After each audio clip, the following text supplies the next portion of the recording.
Hi guys, I'm Tom Youngs and welcome to The Hook.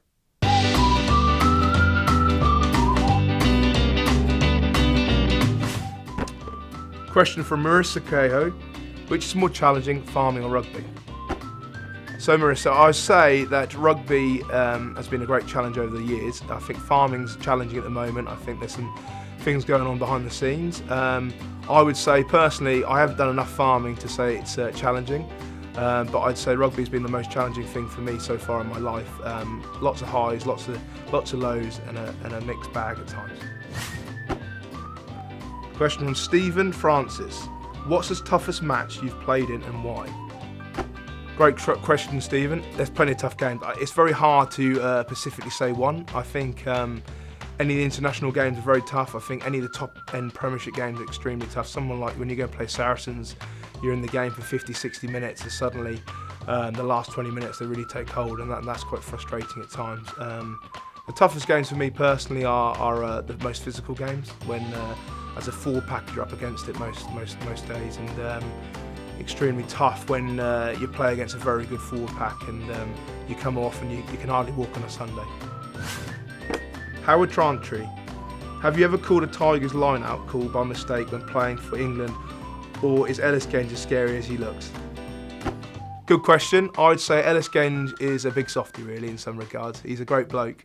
I've got a lot of time for Ellis. I think his background and how he's got into rugby has been great, and he's doing some great stuff for us at Tigers, and has got a massive future in the England shirt.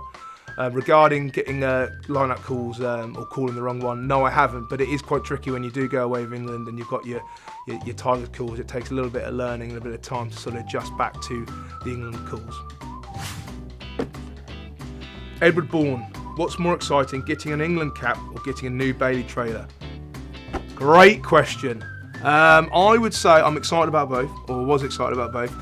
Looking forward to getting the England cap was a massive moment in my life, and to do that with my brother alongside me was huge. So something which I hold very dear to my heart.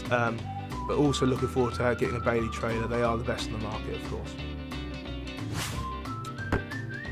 Question from David Fox: how do you balance your farming life alongside being a professional sportsman? Good question, David. To be honest, because the farm's 2.5 hours away in Norfolk from Leicester, I kind of can get the balance quite alright, to be honest. So I think if the farm was just around the corner, I'd be distracted far too much. So I'm quite glad it is at a distance, because it would be very, very difficult to sort of pick one or the other. But I probably don't get back to the farm as much as I'd like to. It's my massive release away from being a professional rugby player. So I love going back, especially when the times and the pressures gets too much. It's just nice to get back home, even for 24 hours, just to see something different, do something different, and refresh and regenerate. Question from James Burton: what are you more passionate about, rugby or farming? And if you had to pick one, which one would you choose? James, that's a very tough question, and I don't know how to answer that. I think I'm very passionate about both. I think rugby is my profession at the moment, so I'd pick that.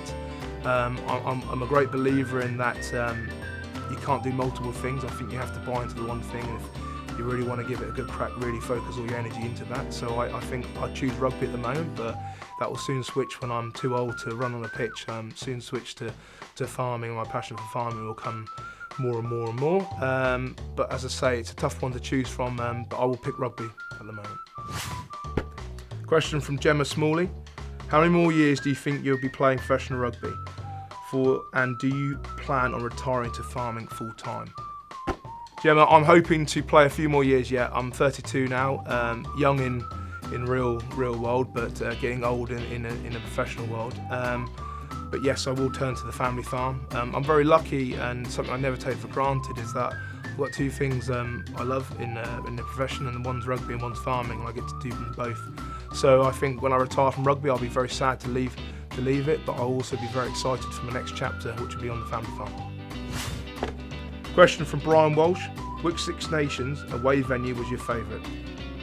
Brian, real easy this one for me, Millennium Stadium. It's one of the most daunting places you ever go to, and one of the best atmospheres you ever receive. Look, we're not well liked down there as an Englishman, and it's always a great occasion. And you saw in the last Six Nations how the Welsh crowd almost brought the Welsh players back to life in some regards and got them the victory. And you know, I think it's just a fantastic stadium, fantastic occasion, Wales England. Question from JD Dixon: if a call up came from the British Lions to play in a tournament in the Southern Hemisphere and Harvest was knocking on the door, would you put the farm before the rugby? John, it's a great question.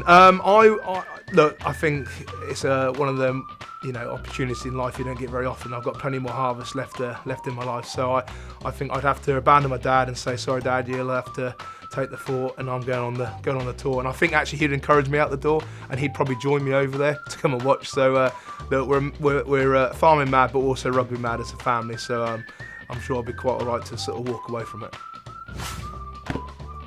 Harry Green: with a vast number of trailer manufacturers available, what made you choose Bailey trailers? Great question, Harry. Hope your knee's getting better, mate.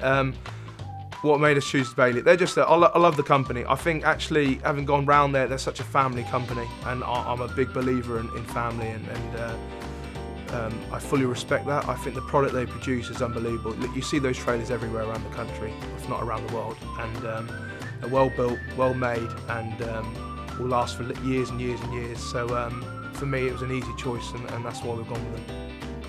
Some great questions there, guys. Thanks very much for sending them in, and happy farming to everyone. Cheers.